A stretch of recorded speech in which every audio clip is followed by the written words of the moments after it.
So let us start the next part of the science, that is biology. And in this we have 5 chapters. The first and very important chapter is life process, and it is divided into 4 parts, that is nutrition and digestion, the first part. Second part is respiration, third part is transportation and fourth part is excretion. हम लोग सबसे पहले previous year questions करेंगे, ठीक है, और उसके बाद से जो इंपॉर्टेंट चीज निकल के आएगी ना उसी को मैं डिटेल फिर पढ़ा दूंगा, क्योंकि मैंने पहले ही बोला कि हम एग्जामिनेशन पॉइंट ऑफ व्यू से प्रिपरेशन कर रहे हैं। प्रीवियस ईयर जरूर कर लो, क्योंकि बहुत ही इजी क्वेश्चन होते हैं और रिपीट होते हैं क्वेश्चन, ठीक है। जब मैं क्वेश्चन कराऊंगा तो तुम देखना कि बहुत सारा क्वेश्चन रिपीट होगा, और उसके बाद से जो इंपॉर्टेंट टॉपिक होगा उसको मैं कवर भी कर दूंगा, ठीक है। कंटेंट बहुत बड़ा नहीं है, बस तुमको ध्यान से सुनना है, क्योंकि बायो में तो ज्यादातर चीज फैक्ट्स को दिमाग में रखना है तुमको, कोई मैथ जैसा सॉल्व नहीं करना है। फैक्ट याद है तो आंसर सही लिख के आओगे, ठीक है।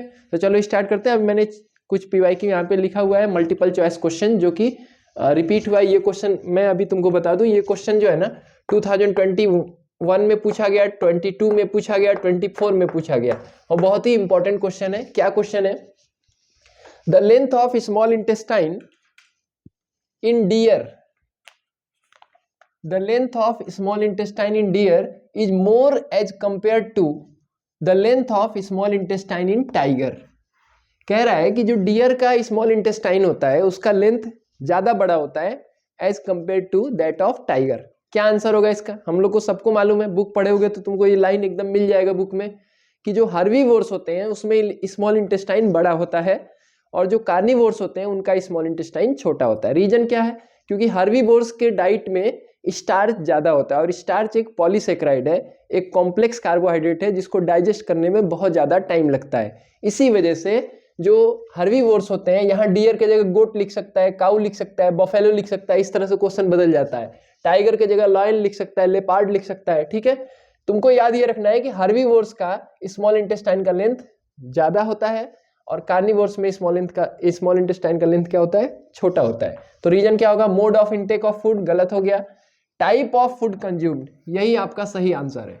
टाइप ऑफ फूड कंज्यूम्ड, यही आपका सही आंसर है। बाकी प्रेजेंस और एब्सेंस ऑफ विलाई, प्रेजेंस और एब्सेंस ऑफ डाइजेस्टिव एंजाइम, ये सब कुछ नहीं है, ये गलत ऑप्शन है, ठीक है। यही हो गया। Next, opening and closing of stomata is due to. अब स्टोमेटा आप जान रहे होंगे कि जो गार्ड सेल्स होते हैं वही स्टोमेटा के ओपनिंग और क्लोजिंग को कंट्रोल करते हैं, यही है गार्ड सेल्स, और इसमें क्लोरोप्लास्ट पाया जाता है। देखो ओपनिंग कब होगा? जब ये गार्ड सेल्स में वाटर इनटेक हो जाएगा, वाटर इसमें आ जाता है जब, तो ये डिस्टेंडेड स्टेट में आ जाता है, ये फूल जाता है, ठीक है, और इसकी ओपनिंग हो जाती है, ठीक। क्योंकि इनर लाइनिंग जो होती है वो थिक होती है, आउटर लाइनिंग जो होती है वो थिन होती है, तो बाहर की तरफ डिस्टेंड हो जाएगा इस तरह से, और ये ओपन हो जाता है। तो इसमें ओपनिंग और क्लोजिंग में इंपॉर्टेंट बात क्या है कि वाटर का इनटेक, अगर वाटर आएगा तो ये ओपन हो जाएगा, वाटर निकल जाएगा तो ये क्लोज हो जाएगा। और वाटर का इनटेक क्यों होता है? आयंस की वजह से, ठीक है। अगर इसमें कॉन्सेंट्रेशन हाई हो जाएगा तो एंड ऑस्मोसिस होगा, वाटर आएगा, कॉन्सेंट्रेशन लो हो जाएगा तो एग्जॉस्मोसिस हो जाएगा। इसमें पोटेशियम आयन थियरी होती है। तो देखो ऑप्शन क्या है? हाई प्रेशर ऑफ गैस, ऐसा कुछ नहीं है, गैस उससे रिलेटेड नहीं है ये। Movement of water in and out of the guard cells, यही ऑप्शन होगा। स्टिमुलस ऑफ लाइट, ये भी नहीं है। Diffusion of CO2 in and out of, ये भी नहीं है। लाइट CO2 से कोई लेना देना नहीं है, गैस से कोई लेना देना नहीं है, बस movement of water. Movement of water, अगर पानी अंदर आया तो ओपन हो जाएगा स्टोमेटा, पानी बाहर गया गार्ड सेल से तो क्या हो जाएगा? क्लोज हो जाएगा। ये मैंने जो बनाया ये क्या है? गार्ड सेल्स है।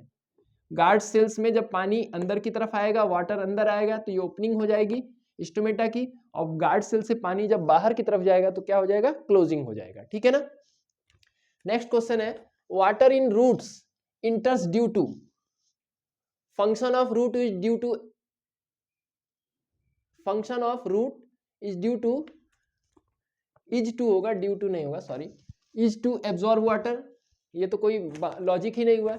Water in root enters, root में वाटर क्यों अंदर की तरफ जाता है? ऐसे रूट हेयर है, ये रूट का सेल है, इसमें वाटर अंदर क्यों जाता है, क्वेश्चन ये पूछा गया है। तो देखो इसका रीजन क्या है, पहले समझ लो इसका कॉन्सेप्ट क्या है। रूट के जो सेल्स होते हैं ना उसमें एक्टिवली आयंस अंदर की तरफ जाते हैं। एक्टिवली का मतलब होता है एक्टिव ट्रांसपोर्ट से, यानी एनर्जी का यूज होता है वहां पे। तो सबसे पहले इसमें आयंस का कॉन्सेंट्रेशन बढ़ जाता है। जब आयंस का कॉन्सेंट्रेशन बढ़ जाएगा तो ये सॉल्यूशन क्या हो जाएगा, हाइपरटोनिक। हाइपरटोनिक का मतलब सीधा मतलब होता है कॉन्सेंट्रेशन बढ़ गया। जैसे तुम शरबत बना रहे हो और वो ज्यादा मीठा हो गया, ठीक है, तो उसको कहोगे कि कॉन्सेंट्रेटेड हो गया, ठीक है। तो उसी सेंस में यहाँ पर आयंस, सॉइल से आयन जाते हैं रूट सेल्स में, इससे अंदर का कॉन्सेंट्रेशन बढ़ जाता है। जब बढ़ जाता है कॉन्सेंट्रेशन तो ये सॉल्यूशन हो जाता है हाइपरटोनिक। और बाहर जो सॉइल में वाटर है उसकी वजह से बाहर का सॉल्यूशन है हाइपोटोनिक। तो पानी अंदर आराम से जाएगा, किस प्रोसेस से, ऑस्मोसिस के थ्रू, ठीक। अब यहां पर हम देख लें, water in root enters due to difference in concentration of ions between root and soil. यही इसका आंसर हो जाएगा, difference in concentration of ions, ठीक है। अंदर कॉन्सेंट्रेशन हाई होगा आयंस का, बाहर क्या है, लो होगा, क्योंकि पानी ज्यादा है तो कॉन्सेंट्रेशन कम हो जाएगा। यहाँ पानी कम होगा, आयंस ज्यादा है, इसीलिए कॉन्सेंट्रेशन हाई होगा। तो वाटर का इंटेक रूट में क्यों होता है, due to difference in the concentration of ions between root and the soil. Root में कॉन्सेंट्रेशन हाई होगा, सॉइल में लो होगा, इसीलिए आयन जाएंगे रूट में अंदर तो पानी भी जाएगा, ठीक है ना। रूट में कॉन्सेंट्रेशन हाई होगा आयंस का, इसीलिए वाटर का इंटेक होगा।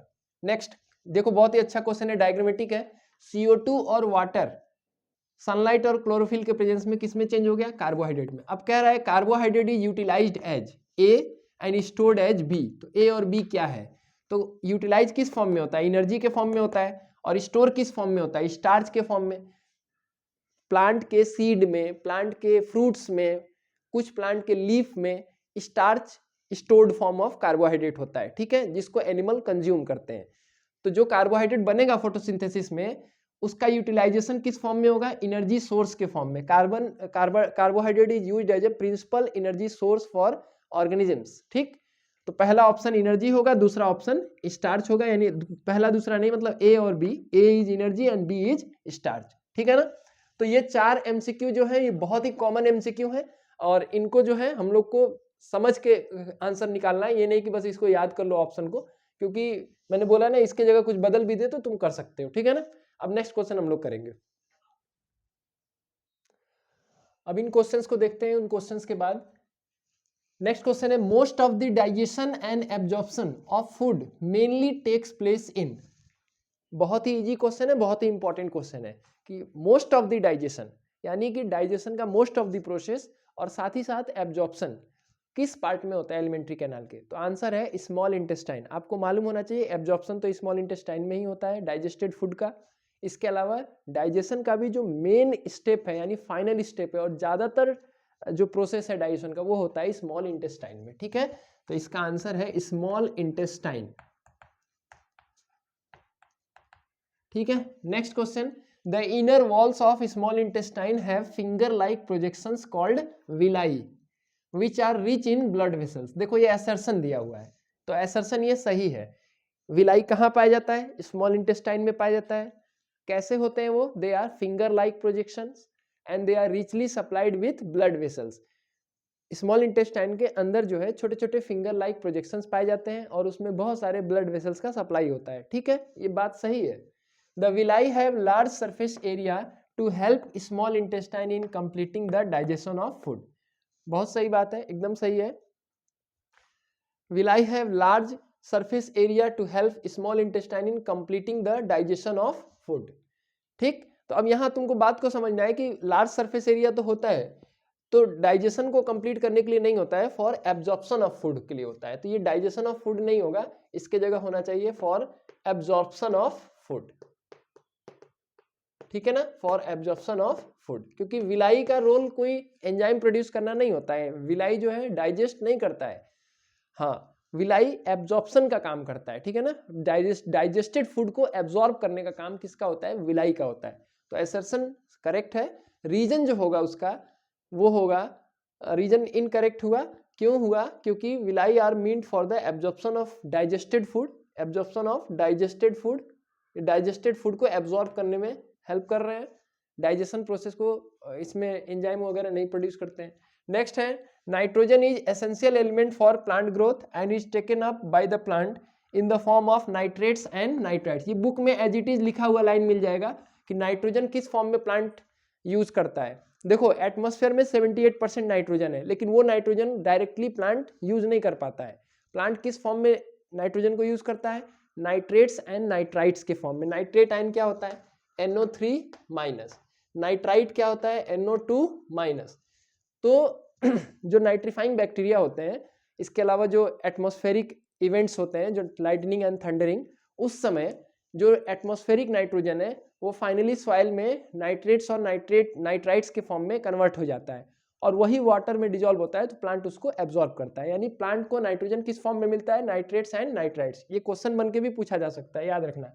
अब क्या लिखा गया? Reason the soil is the nearest and richest, soil is the nearest and richest source of minerals like nitrogen, phosphorus and other minerals. तो ये दोनों ही सही है। Assertion is also correct, reason is also correct explanation for the assertion. ठीक है, चलो इसको मैं मिटा देता हूं क्योंकि बाकी के आगे क्वेश्चन अभी हम लोग करेंगे। अब नेक्स्ट हम लोग क्वेश्चन देख रहे हैं, डिस्क्रिप्टिव क्वेश्चंस हैं, वन बाय वन उसको भी देख लिया जाए। डिस्क्रिप्टिव क्वेश्चन, चलो क्या है question? State one role of each. HCl का क्या रोल है? HCl का क्या रोल है भाई? HCl कहाँ पाया जाता है पहले देख लो। ये गैस्ट्रिक जूस में पाया जाता है। गैस्ट्रिक जूस, गैस्ट्रिक जूस का मतलब क्या हुआ? स्टमक में, स्टमक में ये प्रोड्यूस होता है। इसका काम क्या होता है? It facilitates the action of pepsin enzyme produced in stomach। जो पेप्सिन एंजाइम है वो इनएक्टिव फॉर्म में प्रोड्यूस होता है, पेप्सिनोजेन के फॉर्म में, पेप्सिनोजेन। बिना HCl के ये एक्टिव फॉर्म में चेंज नहीं हो पाएगा। एक्टिव फॉर्म में चेंज करने के लिए HCl की जरूरत होती है, तब ये चेंज हो जाता है पेप्सिन के फॉर्म में। और फिर ये क्या करता है? Digestion of protein, digestion of protein. तो HCl का रोल ये हुआ कि HCl का एक काम ये है कि ये पेप्सिन एंजाइम को उसके फंक्शन करने में हेल्प करता है। बिना HCl के पेप्सिन एंजाइम किसी काम का नहीं है, क्योंकि वो एक्टिव नहीं रहेगा। वो किस फॉर्म में रहेगा? पेप्सिनोजेन के फॉर्म में रहेगा। तो it facilitate the action of pepsin enzyme produced in the stomach. दूसरा है विलाई, सीधा लिख दो, helps in absorption of digested food.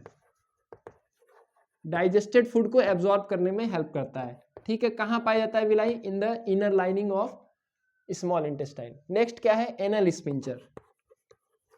Anal sphincter, anal sphincter कहां पाया जाता है? एनस में पाया जाता है, यानी एलिमेंट्री कैनाल का जो लास्ट पार्ट है उसी में एनल स्पिंक्चर होता है, जो मस्कुलर बैंड है जो कि बंद किए रहता है उसके ओपनिंग को। ठीक है ना? इट रेगुलेट्स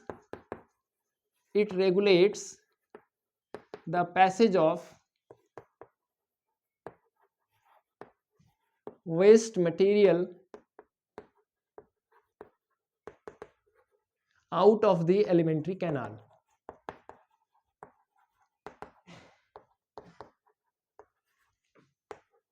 एलिमेंट्री कैनाल से बाहर जो वेस्ट मटेरियल का एग्जिट है, बाहर निकालने का जो प्रोसेस है, उसको गाइड करने का काम करता है, यानी रेगुलेट करने का काम करता है। कौन? Anal sphincter. ठीक है, यहाँ वॉलेंट्री मसल्स पाए जाते हैं, तो कुछ हद तक ये वॉलेंट्री कंट्रोल हो जाता है। ठीक है, लाइपेज यहाँ पर दिया हुआ है, तो लाइपेज क्या है भाई? ये it is a enzyme present in pancreatic juice. ये किस में पाया जाता है? पैंक्रियाटिक जूस में पाया जाता है। पैंक्रियाटिक जूस यानी पैंक्रियाटिक एंजाइम में पाया जाता है। ठीक है ना? And helps in digestion of emulsified fat. Emulsified fat, देखो इमल्सिफाइड फैट का मतलब क्या हुआ? जब स्टमक से काइम निकल करके स्मॉल इंटेस्टाइन में आता है ना, तो उसके साथ बाइल जूस मिक्स हो जाता है, और वो बाइल जूस क्या करता है? उसके फैट को इमल्सिफिकेशन कर देता है। कार्बन एंड इट्स कंपाउंड में जो लास्ट टॉपिक है मिसेल का फॉर्मेशन, सोप मॉलिक्यूल के बारे में जब पढ़ते हो तो वहीं पर बताया जाता है मिसेल का फॉर्मेशन। मिसेल का फॉर्मेशन क्या है? इमल्सिफिकेशन है। इमल्सिफिकेशन का मतलब क्या होता है? जो फैट होता है वो छोटे छोटे पार्टिकल्स में जब ब्रेक हो जाएगा और वो आपस वो एक साथ मिल करके बड़े पार्टिकल नहीं बनाता है, तो वो इमल्सन बन जाता है। इमल्सन एक स्टेट होता है। ठीक है ना? इमल्सन एक टाइप ऑफ कह सकते हो कि मिक्सचर हो गया वो। ठीक है ना? जैसे आपका ट्रू सॉल्यूशन है, कोलाइडल सॉल्यूशन है, वैसे वो इमल्सन हो गया, एक इमल्सन एक फॉर्म हो जाएगा। तो फैट क्या होता है, छोटे छोटे पार्टिकल्स में ब्रेक हो जाता है, इमल्सिफाइड हो जाता है पहले बाइल जूस मिलने से, उसके बाद उसके डाइजेशन को करने का काम किसका है, लाइपेज का है। ठीक है, फैट चेंज हो जाता है फैटी एसिड और ग्लिसरॉल में, हालांकि ये कंप्लीटली नहीं कर पाता है, लास्ट में जाके इंटेस्टाइनल जूस वो काम करता है। ठीक, लेकिन आपको याद रखना है कि lipase is a enzyme found in pancreatic juice and it helps in the digestion of emulsified fat. तो सबका एक एक फंक्शन लिखना है, एक एक नंबर मिलेगा भाई। नेक्स्ट देखो क्वेश्चन क्या है, name the enzyme present in pancreatic juice, लिख दो आराम से, ट्रिप्सिन। ट्रिप्सिन हो गया पहला एंजाइम, दूसरा क्या लिखोगे, लाइपेज, ये दूसरा एंजाइम है, याद रख लेना एकदम से। The enzyme present in pancreatic juice क्या होगा, trypsin and lipase. What cause the movement of food inside the alimentary canal, तो द लाइनिंग ऑफ, इसको लिखता हूं इधर,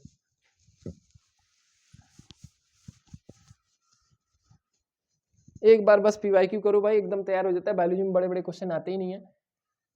the inner lining of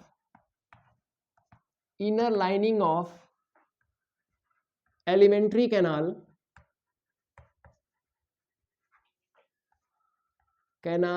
has muscles which cause rhythmic contraction of elementary canal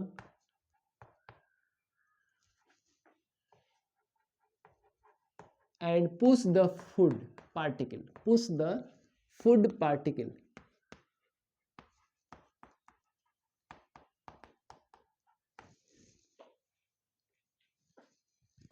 this movement is called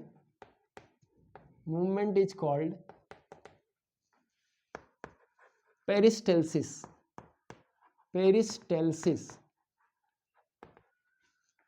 and it helps in the movement of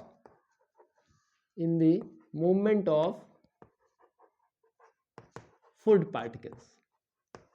देखो तुम्हारे सामने मैं answer लिख रहा हूं, ठीक है ना, इसलिए लिख रहा हूं क्योंकि अगर समझे रहोगे तो तुम आंसर बना सकते हो, रटोगे तो तुम आंसर नहीं लिख पाओगे, ठीक है ना, इसीलिए मैं तुम्हारे सामने लिख रहा हूं। तो ये आंसर भी हम जान गए, what causes the movement of food inside the alimentary canal, alimentary canal के अंदर यानी अंदर की जो लाइनिंग होते हैं उसमें जो मसल्स होते हैं वो कॉन्ट्रैक्ट करते हैं रिदमिकली, ठीक है ना। क्या लिखा गया है, the inner lining of alimentary canal has muscles which cause rhythmic contraction of alimentary canal and push the food particles, this movement is called peristalsis and it helps in the movement of food particle. अगर MCQ आ जाता है तो इसका answer सिर्फ पेरिस्टल्सिस होता है। ये डिस्क्रिप्टिव क्वेश्चन है, 1 नंबर 2 नंबर का, तो तुमको लिखना होता है आंसर और अच्छे से लिखना, जो मेन वर्ड है उसको हाईलाइट भी करना, अंडरलाइन करके, हाईलाइट करने मतलब हाईलाइटर नहीं लगाना, अंडरलाइन कर लेना, ठीक है ना। चलो, so next question we have, mention the raw materials required for photosynthesis. Photosynthesis के लिए रॉ मटेरियल्स क्या है, तो आंसर क्या होगा इसमें, carbon dioxide and water. Carbon dioxide कहाँ से मिलता है, एटमॉस्फेयर से, वाटर कहाँ से मिलता है, सॉइल से, जाइलम के थ्रू, ठीक है। State the location and function of gastric glands, तो gastric glands are present in stomach, gastric glands are present in stomach, they produce gastric juice,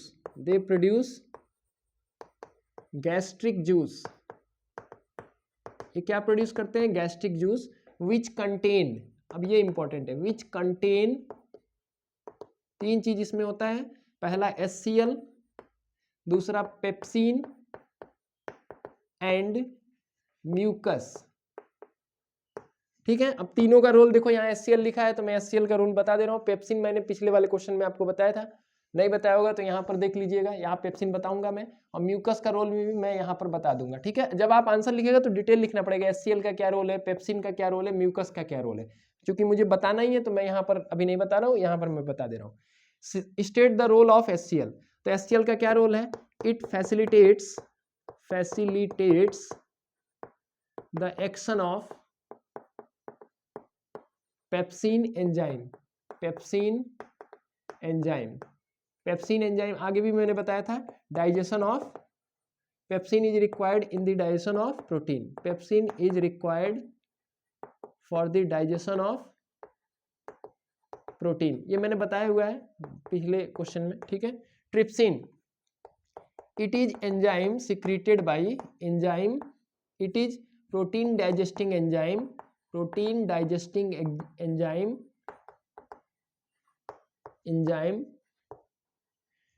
secreted by pancreas, तो इसका भी काम क्या हो गया, digestion of protein. Salivary amylase क्या है, it is a carbohydrate digesting enzyme, it is a carbohydrate digesting enzyme, ठीक है।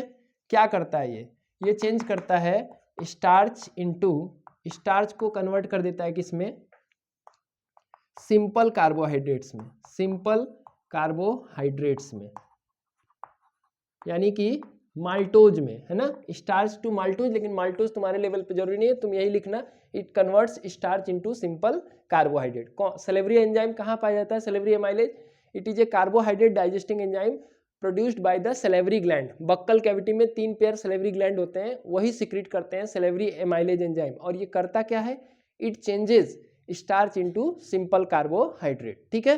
तो देख लो भाई, HCl का काम क्या हो गया, ये पेप्सिन को हेल्प करेगा उसके फंक्शन परफॉर्म करने में।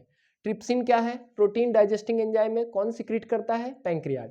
सेलेवरी एमाइलेज क्या है, it is a carbohydrate digesting enzyme, और कौन सिक्रीट करता है, सेलेवरी ग्लैंड। क्या करता है ये, it convert starch into simple carbohydrate. Muscular wall of stomach, it helps in mechanical digestion, mechanical digestion of food. देखो मस्कुलर वॉल का एक काम तो ये हो गया कि मस्कुलर वॉल है तो थिक वॉल होगा, तो वो जो भी फूड पार्टिकल है उसको प्रेस करेगा, और उसमें ऑलरेडी एंजाइम मिला है, HCl मिला है, तो वो पेस्ट के फॉर्म में चेंज हो जाएगा, तो एक काम ये हो गया। इसके अलावा भी अगर लिखना चाहो तो आप लिख सकते हो कि it secretes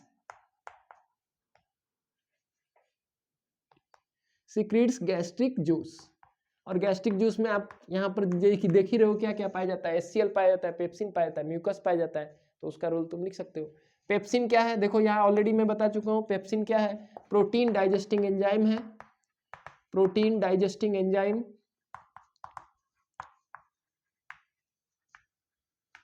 produced by stomach, और ये क्या करता है, helps in digestion of protein, helps in digestion of protein, protein के डाइजेशन में ये मदद करता है, ठीक है। लाइपेज, लाइपेज क्या है, fat digesting enzyme, fat digesting enzyme, कौन प्रोड्यूस करता है, produced by pancreas, produced by pancreas, ठीक है। Explain the action of saliva on food, यहाँ मैंने बताया ही है, फिर भी मैं बता दे रहा हूँ, वो डिस्क्रिप्टिव क्वेश्चन पूछा गया है, तो कैसे हम लोग को एक्सप्लेन करना है, देखो, explain the role of saliva on food, ऐसे छोटे छोटे क्वेश्चन पूछे जाते हैं, तो आंसर देखो कितना बढ़िया से लिखना है। Saliva is a substance produced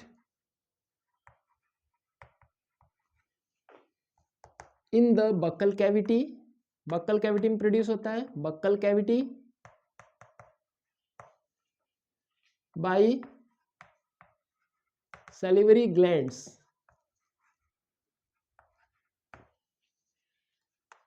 it contains enzyme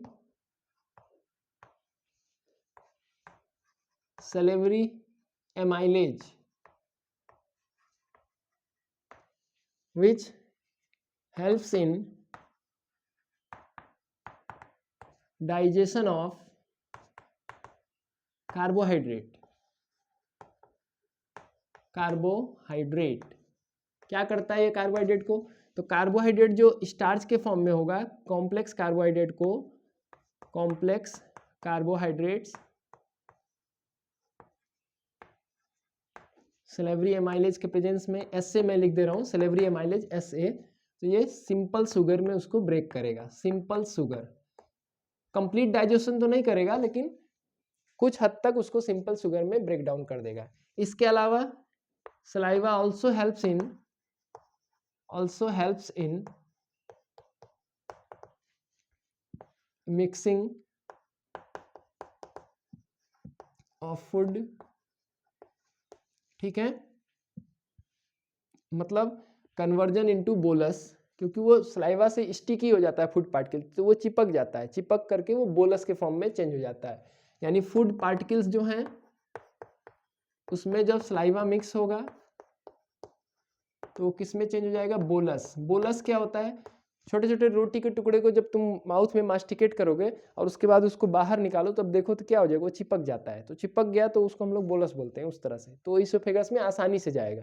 ठीक है, ये आपका सलाइवा का रोल हो गया। इसके अलावा एंटी बैक्टीरियल भी होता है, बैक्टीरिया को भी कुछ हद तक वो किल कर सकता है, हालांकि उसकी बहुत इफेक्टिव रोल नहीं है, लेकिन कुछ हद तक वो किल कर सकता है। ठीक है, तो ये आपका रोल ऑफ सलाइवा हो गया, क्योंकि यहाँ सलेवरी एमाइलेज नहीं पूछा है, सलाइवा का रोल पूछा है। सलाइवा में सलेवरी एमाइलेज होता है। ठीक है, अच्छा, तो mastication of food, mixing of food and mastication. Mastication में आसानी से फूड पार्टिकल, आसानी से फूड इधर से उधर जाते रहता है बकल कैविटी में। क्यों? क्योंकि उसके साथ सलाइवा मिक्स हुआ है। अभी अगर सलाइवा प्रोड्यूस ना हो तब तुम देखोगे कि फूड को मास्टिकेट करना काफी डिफिकल्ट होगा। ठीक है, तो मिक्सिंग ऑफ फूड एंड मास्टिकेशन में सलाइवा हेल्प करता है। ठीक, नेक्स्ट है what is bile juice. Why is bile juice important. अब बाइल जूस क्यों इंपॉर्टेंट है, इसका हम आंसर लिख दे रहे हैं। देखो मैं आंसर इसलिए लिख रहा हूं क्योंकि तुम भी इसी तरह आंसर लिखना अच्छे से। ये क्वेश्चन नंबर 15 का आंसर मैं लिख रहा हूं, आंसर 15, ये आंसर 14 था। Role of bile juice, role of bile juice.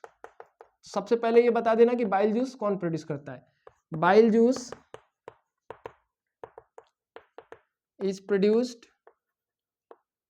In liver, bracket में गॉल ब्लैडर लिख सकते हो, क्योंकि गॉल ब्लैडर में क्या होता है, स्टोर होता है ये। ठीक है ना, it mixes in the food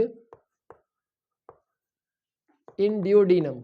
डियोडिनम में, डियोडिनम क्या है, जब स्टमक से फूड निकलता है तो स्मॉल इंटेस्टाइन में जहां जाता है, स्मॉल इंटेस्टाइन का जो पहला पार्ट है उसी को हम लोग बोलते हैं डियोडिनम। अगर ना याद हो पाए तो स्मॉल इंटेस्टाइन भी लिख देना, कोई दिक्कत नहीं है, सही चीज लिखोगे कोई दिक्कत नहीं है। It mixes in the food in duodenum और small intestine where it has two important role, two important role. पहला, it neutralizes the acidic nature of food coming from stomach, coming from stomach. जो stomach से भोजन आता है उसमें HCl मिला हुआ था तो एसिडिक होता है। ठीक है, उसको न्यूट्रलाइज करता है, क्योंकि इसमें सोडियम बाइकार्बोनेट पाया जाता है जो एक बेसिक सॉल्ट है, तो उसको न्यूट्रलाइज कर देगा। क्योंकि इसके बाद जो एंजाइम प्रोड्यूस होंगे इंटेस्टाइन में वो एसिडिक मीडियम में अपना काम नहीं कर सकते हैं, उनके लिए मीडियम कैसा चाहिए, बेसिक। तो बाइल जूस जो आता है वो फूड के साथ मिक्स जब हो जाएगा तो जो फूड में पहले से HCl मिला हुआ था उसको वो न्यूट्रलाइज कर देगा, और अब फूड क्या हो जाएगा, बेसिक हो जाएगा। बेसिक हो जाएगा तो उस पर आराम से इंटेस्टाइनल जूस के जो एंजाइम है उस पर अपना काम कर सकते हैं। दूसरा इंपॉर्टेंट है, it helps in emulsification of fat, emulsification of fat. Fat के इमल्सिफिकेशन में भी ये रोल प्ले करता है। ठीक है, मैंने पहले ही बताया था कि फैट का डाइजेशन नहीं होता है, फैट का पहले इमल्सिफिकेशन होता है, उसके बाद जाकर के जो इंटेस्टाइनल जूस के एंजाइम है या फिर पैंक्रियाज के भी एंजाइम है वो फैट को चेंज कर देते हैं फैटी एसिड और ग्लिसरॉल में। ठीक है, क्योंकि मैं अभी क्लास नहीं ले रहा हूँ, ये मैं आपको प्रीवियस ईयर क्वेश्चन करा रहा हूँ, तो थियरी पूरा डिटेल समझाना पॉसिबल नहीं, मैं बस आंसर आपको बता रहा हूँ। दो रोल मैंने बता दिया, पहला it helps to neutralize the acidic nature of food coming from stomach, दूसरा it helps in emulsification of the fat. ठीक है, ओके। अब जो है कुछ और क्वेश्चन बच गए हैं, उसको भी हम लोग कर लेंगे।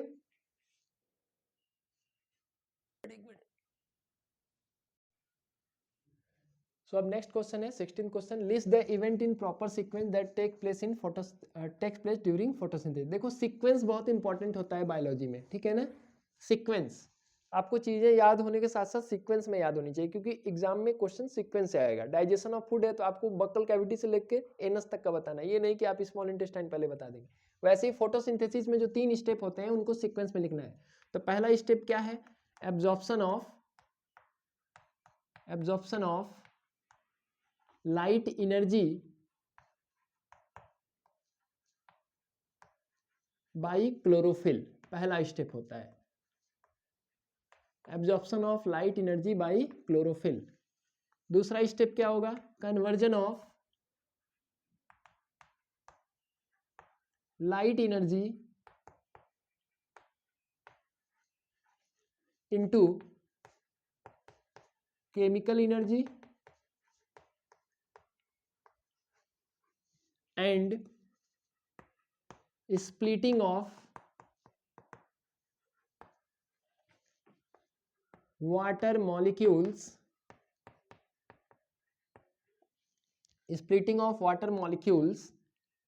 into oxygen and hydrogen। और थर्ड स्टेप क्या होगा, reduction of carbon dioxide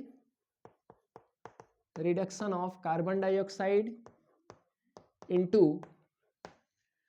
glucose, which then polymerizes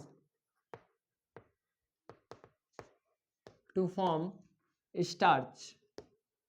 तो ये 3 स्टेप होते हैं फोटोसिंथेसिस में। पहला हो गया लाइट एनर्जी का एब्जॉर्प्शन, जो कि क्लोरोफिल करता है। दूसरे स्टेप में वो लाइट एनर्जी बदल जाएगा केमिकल एनर्जी में, और जिससे वाटर मॉलिक्यूल स्प्लिट हो जाएगा। H2O में हाइड्रोजन है और ऑक्सीजन है, तो फाइनली हम लोग को हाइड्रोजन और ऑक्सीजन प्रोड्यूस होगा।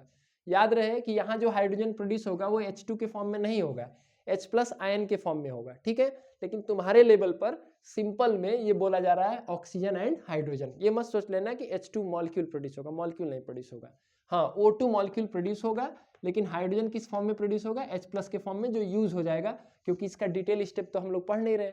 और कार्बन डाइऑक्साइड का रिडक्शन हो जाएगा ग्लूकोज में, जो फाइनली पॉलीमराइज होकर के क्या बना देगा, स्टार्च बना देगा। तो यही 3 इंपॉर्टेंट स्टेप होते हैं फोटोसिंथेसिस के, और इतना ही तुमको जानना भी है। इसके अलावा फोटोसिंथेसिस का रिएक्शन जान लेना, मोर देन इनफ हो गया। Next, how is the process of absorption carried out and why is it necessary for human being, ठीक है। तो क्या बताना है, the absorption of food takes place in small intestine,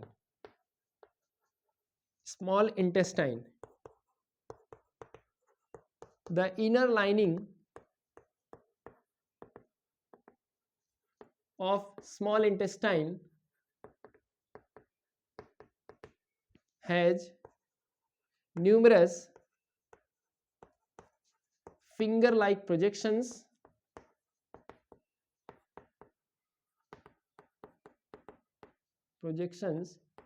called villi.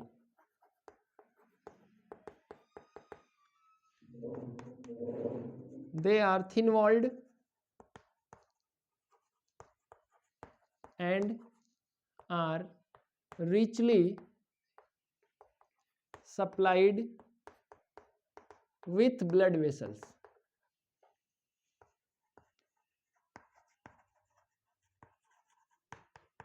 The digested food is absorbed by villi and transported by the blood, ठीक है। Main बात है कि विलाई के बारे में तुमको बताना है, विलाई का कैरेक्टरिस्टिक बताना है, विलाई कहाँ प्रेजेंट होता है। विलाई ही एब्जॉर्प्शन करता है, जो कि स्मॉल इंटेस्टाइन में प्रेजेंट होता है, ठीक है। अच्छा, वाई इज इट नेसेसरी पूछ रहा है, तो तुम जानते ही हो कि फूड का डाइजेशन होगा, डाइजेस्टेड फूड ब्लड में जाएगा, that digested food is transferred to the cell by the blood and now that digested food is oxidized by the process called respiration, by which we get energy, and that energy is used to maintain our life, for growth, for several life process. ठीक है ना, जो energy चाहिए वो कहाँ से मिलेगा? Food से। तो डाइजेस्टेड फूड सेल में पहुंचेगा और सेल में पहुंचकर उसका ऑक्सीडेशन होगा माइटोकॉन्ड्रिया में, C6H12O6 + 6O2 gives 6CO2 + water 6H2O। ठीक है, इससे एनर्जी प्रोड्यूस होगी, वही एनर्जी हमारे लाइफ प्रोसेस के लिए जरूरी है। इसीलिए एब्जॉर्प्शन ऑफ फूड जरूरी है, क्योंकि एब्जॉर्ब होगा तभी ब्लड में पहुंचेगा, ब्लड में पहुंचेगा तभी सेल तक पहुंचेगा, सेल में पहुंचेगा तभी एनर्जी प्रोड्यूस होगी। तो इसके अलावा भी बातें तुमको लिखनी है, जो कि यहाँ जगह नहीं था तो मैंने तुम्हें बता दिया। Why is nutrition important for human being? अब फिर इसमें यही बात लिखना है, क्योंकि any organism, either we are talking about human being or in case of any other organism, all organism require energy for sustaining their life, because life process require energy। ठीक है ना, लाइफ प्रोसेस में क्या क्या आता है? Maintenance आता है, ग्रोथ आता है, एक्सक्रीशन है, ट्रांसपोर्टेशन है, रिप्रोडक्शन है। ये सभी प्रोसेस में बहुत सारे बायोकेमिकल रिएक्शंस होते हैं, and all the process which are involve in life process require energy. That energy is obtained from food, for which nutrition is important। ठीक है ना, न्यूट्रिशन क्यों इंपॉर्टेंट है? Nutrition is a process of intake of energy source from outside of the body to the inside of the body. यानी बाहर जो food particles present है, चाहे वो स्टार्च के फॉर्म में हो, चाहे वो किसी और फॉर्म में प्रेजेंट हो, उसको इनटेक करने का जो प्रोसेस है ना, उसी को हम लोग बोलते हैं न्यूट्रिशन। और न्यूट्रिशन के बगैर फूड नहीं पहुंचेगा बॉडी में, तो एनर्जी भी प्रोड्यूस नहीं हो सकता है। तो इस चीज को आपको लिखना है कि nutrition is a process of taking in the food particles which are present outside the body. As we know that the life process require energy and that is obtained by the food, और we can say digested food. For that nutrition is important for human body. What will happen if mucus is not secreted? आपको पता होना चाहिए mucus कहाँ produce होता है? Gastric juice में। देखो, गैस्ट्रिक जूस में तीन चीज है, क्या क्या है भाई? एक तो HCl, दूसरा इनएक्टिव फॉर्म में पेप्सिन, HCl जब प्रोड्यूस हो जाता है तो एक्टिव हो जाता है, और लास्ट है म्यूकस। ये बहुत ही इंपॉर्टेंट है। म्यूकस क्यों इंपॉर्टेंट है? म्यूकस क्या करता है? देखो, तुम्हारे हाथ पर अगर एसिड गिर जाए तो क्या होगा? तो जल जाएगा हाथ तुम्हारा, लेकिन स्टमक में एसिड प्रोड्यूस हो रहा है। तुम लोग सुनते होगे कि एसिडिटी हो गया, तो जाहिर सी बात है कि एसिड तो प्रोड्यूस हो रहा है, लेकिन स्टमक क्यों नहीं जल रहा है? कभी सोचे हो? इसलिए नहीं जल रहा है क्योंकि गैस्ट्रिक जूस में म्यूकस प्रोड्यूस होता है। तो जो तुम्हारा स्टमक है, ऐसे ये स्टमक के अंदर यहाँ पर म्यूकस है, और ये म्यूकस इसके ऊपर रहेगा, इसके जो मेम्ब्रेन है या इनर लाइनिंग है, इसके ऊपर म्यूकस रहेगा। तो HCl जो प्रोड्यूस हुआ वो इसके मेम्ब्रेन को डैमेज होने नहीं देगा। तो what happen if mucus is not secreted? अगर तुम्हारे स्टमक में म्यूकस नहीं प्रोड्यूस हो रहा है, गैस्ट्रिक जूस जो है प्रोड्यूस हो रहा है, HCl प्रोड्यूस हो रहा है, पेप्सिन प्रोड्यूस हो रहा है, लेकिन म्यूकस नहीं है उसमें, तो क्या होगा? It will cause the damage of the inner lining of stomach. ठीक है ना, क्योंकि अगर स्टमक है तो स्टमक भी एक मस्कुलर स्ट्रक्चर है। जैसे तुम्हारे हाथ पर अगर एसिड गिर जाए तो जल जाए, वैसे ही वो भी जल सकता है, लेकिन म्यूकस जो होता है वो इस जलने को बचाता है। मतलब mucus prevents the damage of inner lining of stomach from HCl. If mucus is not secreted, then certainly the inner lining of stomach will get damaged, और इसको हम लोग बोलेंगे अल्सर, है ना? अल्सर हो जाएगा। ठीक, इंटरनल वुंड्स क्रिएट हो जाएंगे। Differentiate between autotrophic and heterotrophic nutrition.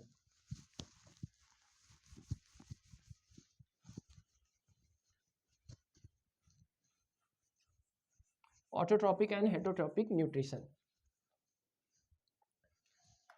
Autotropic and heterotropic nutrition.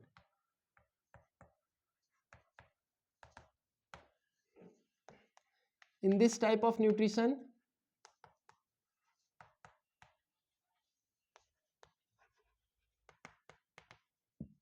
organism produce their own food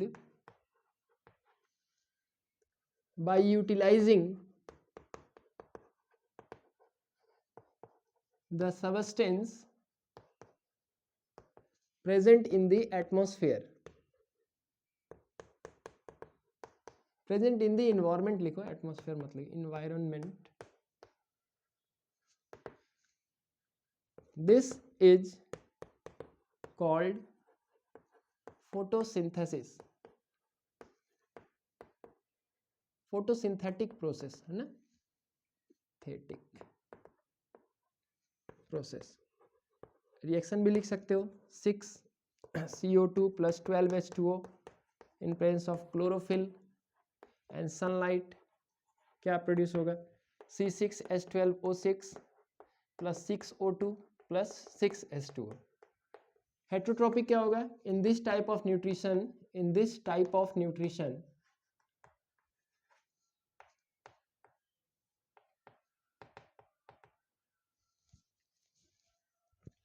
the organism obtain their food from other organism, ठीक है। और हेट्रोट्रोपिक न्यूट्रिशन 3 तरह का होता है, ये 3 तरह का होता है। पहला होता है होलोजोइक, जिसमें ऑर्गेनिज्म फूड को इनटेक करने के बाद डाइजेस्ट करेगा। दूसरा आएगा इसमें सैप्रोफिटिक, जिसमें organism dead and decaying substance से अपना फूड ऑब्टेन करेगा, मतलब dead and decaying substance already कह सकते हो डाइजेस्टेड फॉर्म में ही है, वो सिंपल फॉर्म में है, तो उसको वो एब्जॉर्ब कर लेगा, जैसे फंजाई जो होते हैं, ठीक है, मशरूम तुमने सुना होगा, वो सैप्रोफिटिक न्यूट्रिशन का एग्जांपल है। होलोजोइक में अमीबा आ जाएगा, पैरामीशियम आ जाएगा, हम लोग का जो मोड ऑफ न्यूट्रिशन है वो भी होलोजोइक है। और पैरासिटिक होते हैं, पैरासिटिक का मतलब होता है they obtain their food from living tissue of another organism. यहाँ भी डाइजेशन नहीं होगा, यहाँ भी डाइजेशन नहीं होगा, यहाँ डाइजेशन होगा। इन दोनों में क्या डिफरेंस है, जब दोनों में डाइजेशन नहीं हो रहा है तो ये डेड एंड डिकेइंग सबस्टेंस से अपना फूड एब्जॉर्ब करके पा रहा है, ये लिविंग टिश्यू से फूड को एब्जॉर्ब कर रहा है, यानी डाइजेस्टेड फूड को या ब्लड को जो भी सक करके अपना न्यूट्रिशन कंप्लीट कर रहा है। इसमें बहुत एक फेमस एग्जांपल है पैरासिटिक का, कस्कूटा। कस्कूटा एक प्लांट होता है, ठीक है ना, कस्कूटा जो अमर बेल के नाम से जाना जाता है, कस्कूटा रिफ्लेक्सा, वो एक पैरासिटिक प्लांट का एग्जाम्पल है, ठीक है। याद रखना, पैरासिटिक प्लांट, ऐसा प्लांट जो कि अपना फूड प्रिपेयर नहीं करता है, फोटोसिंथेसिस नहीं होता है उसमें, उस प्लांट का नाम क्या है, कस्कूटा, ये पैरासिटिक प्लांट है, ठीक है। सैप्रोफिटिक में मैंने बता दिया, मशरूम एग्जाम्पल याद रख लेना, एग्जाम्पल लिखोगे तो अट्रैक्टिव होगा आंसर। होलोजोइक में अमीबा हो गया, ह्यूमन बींग हो गए, ये सब होलोजोइक न्यूट्रिशन का एग्जाम्पल हो गया। अब देखो कि इसमें ऑटोट्रॉप्स कौन होते हैं, मोस्टली ग्रीन प्लांट होते हैं, जितने भी ग्रीन प्लांट हैं वो सब ऑटोट्रॉपिक है, मोस्टली ग्रीन प्लांट्स, और कुछ सल्फर बैक्टीरिया वगैरह जो होते हैं वो भी ऑटोट्रॉपिक मोड ऑफ न्यूट्रिशन है, लेकिन वहां पर क्लोरोफिल प्रेजेंट नहीं होता है, तो वो लेस कॉमन एग्जाम्पल है। और ये हेट्रोट्रॉप्स के एग्जाम्पल में क्या लिख दोगे, ऑल एनिमल्स। तो इस तरह से इन दोनों को हम लोगों ने डिफ्रेंशिएट कर दिया, ठीक है ना। डिफरेंस जनरली 2 नंबर का आता है, तो 2 डिफरेंस जरूर दो। Explain with the help of diagram the site of digestion in amoeba, तो डायग्राम से आपको अमीबा के डाइजेशन को एक्सप्लेन करना है, ठीक है, उसके साइट ऑफ डाइजेशन को भी लिखना है, बनाना है। डायग्राम देखो बनाने आना चाहिए भाई, अगर बायोलॉजी पढ़ रहे हो और तुमको डायग्राम बनाने नहीं आता है तो फिर बायोलॉजी पढ़ने का कोई मतलब नहीं है, ठीक है, मत पढ़ो, क्योंकि ये फिगर वाला सब्जेक्ट है। अगर फिगर तुमको आ रहा है तो तुम बहुत आसानी से चीज़ों को समझ जाते हो, बड़े बड़े थ्योरी लिखोगे अगर फिगर ही नहीं क्लियर है तो कोई मतलब नहीं है फिर, ठीक है। तो देखो अमीबा का हम बनाते हैं, अमीबा क्या होता है, इरेगुलर शेप का होता है, तो इसमें कोई बहुत दिक्कत नहीं है बनाने में। देखो स्टेप्स बना देना है,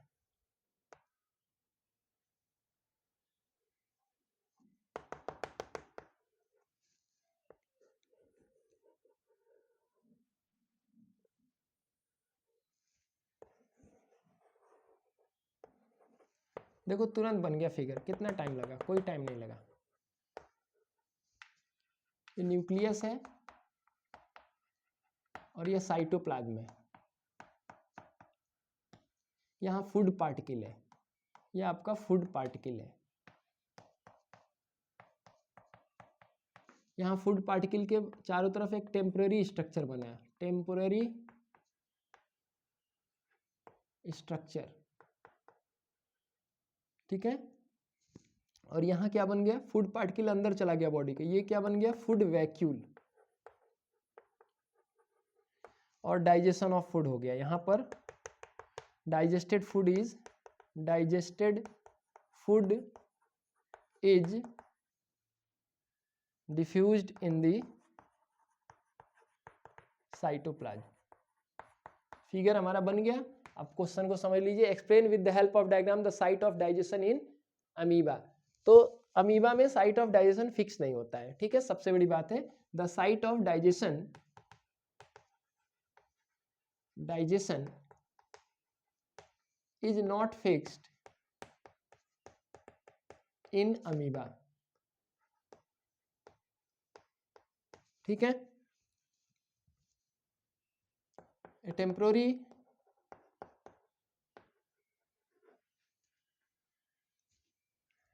structure is formed around the food particle by the outgrowth of